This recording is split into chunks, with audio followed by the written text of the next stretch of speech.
तलाक एक सीख। मल्लिका और जतिन को आज तलाक के कागज मिले थे। दोनों साथ ही कोर्ट से बाहर निकले थे। दोनों के परिजन साथ थे और उनके चेहरे पर विजय और सुकून के निशान साफ झलक रहे थे। 4 साल की लंबी लड़ाई के बाद आज फैसला हुआ था। 10 साल हो गए थे शादी को, मगर साथ रहे केवल 6 साल। 4 साल तक तो तलाक की कार्रवाई ही चली। मल्लिका के हाथ में दहेज के सामान की लिस्ट थी जो अभी उन्हें जतिन के घर से लाना था।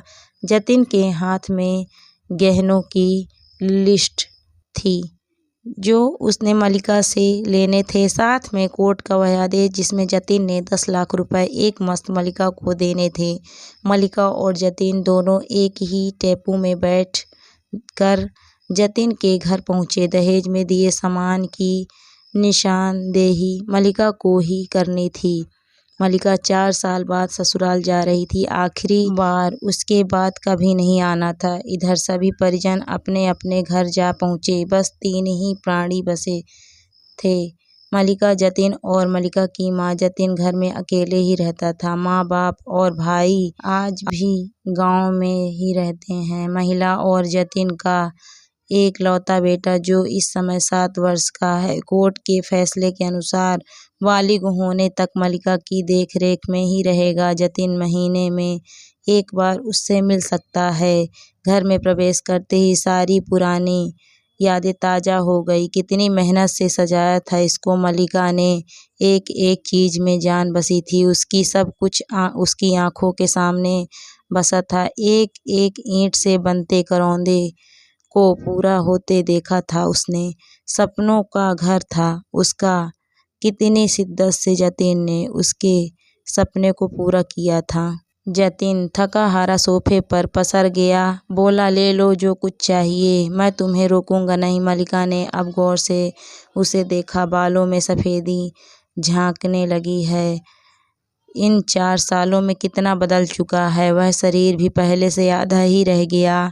4 साल में चेहरे की सारी रौनक गायब हो गई। वह स्टोर रूम की तरफ बढ़ी जहां उसके दहेज का अधिकांश सामान पड़ा था। सामान ओल्ड फैशन का था, इसीलिए कबाड़ की तरह स्टोर में ही पड़ा था। मिला भी कितना था उसके दहेज में। प्रेम विवाह जो था दोनों का, घरवाले तो मजबूरी में साथ हुए थे। प्रेम विवाह था तभी तो नजर लग गई किसी की, क्योंकि एक प्रेमी युगल को हर कोई टूटते हुए देखना चाहता है। वैसे भी बस एक बार जतिन पीकर बहक गया था, यही थी परिवार टूटने की वजह। नशे में हाथ उठा बैठा था मल्लिका पर। वो बस मल्लिका अपने मायके गुस्सा होकर चली गई। फिर क्या मौका मिला दोनों के परिवार को, फिर दौर चला लगाने और सिखाने का। इधर जतिन के भाई बहन और उधर मल्लिका की माँ। नौबत कोर्ट तक पहुंची और हो गया तलाक। ना तो मल्लिका ही लौटी और ना ही जतिन। लेने गया मल्लिका की माँ बोली, कहाँ है तेरा सामान, इधर तो नहीं दिखाई दे रहा। बेच दिया होगा इस शराबी ने। चुप रहो माँ। मल्लिका को ना जाने क्यों जतिन के मुंह पर शराबी कहना अच्छा नहीं लगा। मल्लिका ने शोरूम में पड़े सामान को लिस्ट से मिलाकर एक एक करके उठा लिया। बाकी सामान के लिए कमरों में भी तलाशी हुई। मल्लिका ने केवल अपना ही सामान लिया। जतिन का सामान उसने छुआ भी नहीं। फिर मल्लिका ने गहनों का बैग जतिन को पकड़ा दिया। जतिन ने गहनों का बैग नहीं लिया, वापस मल्लिका को दे दिया। रख लो, मुझे नहीं चाहिए, काम आएगा तुम्हारे मुसीबत में। गहनों की कीमत करीबन 15 लाख होगी। क्यों, कोर्ट में तो तुम्हारा वकील इतनी दफा गहने गहने चिल्ला रहा था। कोर्ट की बात कोर्ट में खत्म हो गई मल्लिका। वहाँ तो मुझे भी दुनिया का सबसे बुरा जानवर और शराबी साबित किया गया। सुनकर मल्लिका की माँ नाक बहुत सिकोड़ लेती है। नहीं चाहिए वो 10 लाख भी नहीं चाहिए, मल्लिका ने कहा। क्यों कह रही? जतिन सोफे से खड़ा हो गया। बस यूं ही, मल्लिका ने मुंह फेर लिया। इतनी बड़ी जिंदगी पड़ी है, कैसे करोगी? ले जाओ, काम आएगा। इतना कहकर जतिन ने भी मुंह फेर लिया और दूसरे कमरे में चला गया। शायद आंखों में कुछ उम्दा होगा, उसे भी छुपाना जरूरी था। मल्लिका की माँ गाड़ी वाले को फोन करने में व्यस्त थी। मल्लिका को मौका मिला, वो जतिन के पीछे पीछे कमरे चली गई। वो रो रहा था। अजीब सा मुंह बनाकर जैसे भीतर के सैलाब को रोकने की जद्दोजहद कर रहा हो। मल्लिका ने उसे कभी रोते हुए नहीं देखा था, आज पहली बार देखा। ना जाने क्यों दिल को कुछ सुकून सा मिला, मगर ज़्यादा भावुक नहीं हुई। साधे हुए अंदाज में बोली, इतनी फिक्र थी तो तलाक क्यों दिया? मैंने नहीं, तुमने तलाक दिया, जतिन ने कहा। मल्लिका बोली, दस्तक तो तुमने भी किए थे, माफ़ी नहीं मांग सकते थे? जतिन ने कहा, मौका कब दिया? तुम्हारे घर वालों ने जब भी फ़ोन किया काट दिया। मल्लिका बोली, घर भी आ सकते थे। जतिन ने कहा, हिम्मत नहीं थी। इतने में मल्लिका की माँ आ गई। वह उसे हाथ पकड़कर ले गई, साथ ही मल्लिका को डांटने लगी, अब क्यों मुँह लग रही है इसके? अब तो रास्ता भी खत्म हो गया। माँ बेटी सोफे पर बैठकर गाड़ी के आने का इंतजार करने लगी। मल्लिका के भीतर भी कुछ टूट सा रहा था, दिल बैठा जा रहा था। वो सुन्न सी पड़ती जा रही थी। जिस सोफे पर बैठी थी उसी को गौर से निहारती है और सोचने लगती है कैसे कैसे बचत करके जतिन ने और उसने यह सोफा खरीदा था।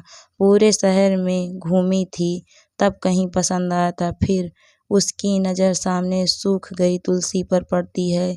कितनी शिद्दत से देखभाल करती थी इसके साथ। तुलसी भी घर छोड़ गई। घबराहट और बढ़ी तो वह उठकर अंदर चली गई। माँ ने पीछे से पुकारा, मगर वह नहीं रुकी। जतिन बेड पर उल्टे मुंह पड़ा था। एक बार तो दया आई उस पर, मगर वो जानती थी कि अब तो सब कुछ खत्म हो चुका है, इसीलिए उसे भावुक नहीं होना है।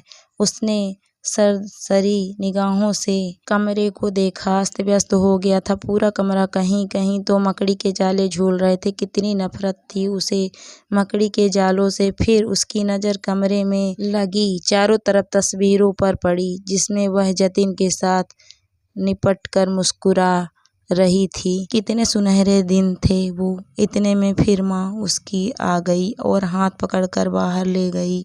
बाहर गाड़ी आ गई थी, सामान गाड़ी में डाला जा रहा था।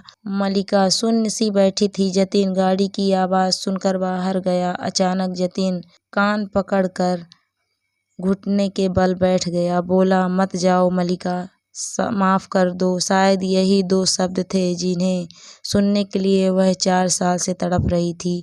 सब्र के सारे बांध एक साथ टूट गए। मल्लिका ने कोर्ट के फैसले का कागज़ निकाला और फाड़ दिया। माँ कुछ कहती इससे पहले ही वह जतिन से लिपट गई। साथ में दोनों ही रोते जा रहे थे।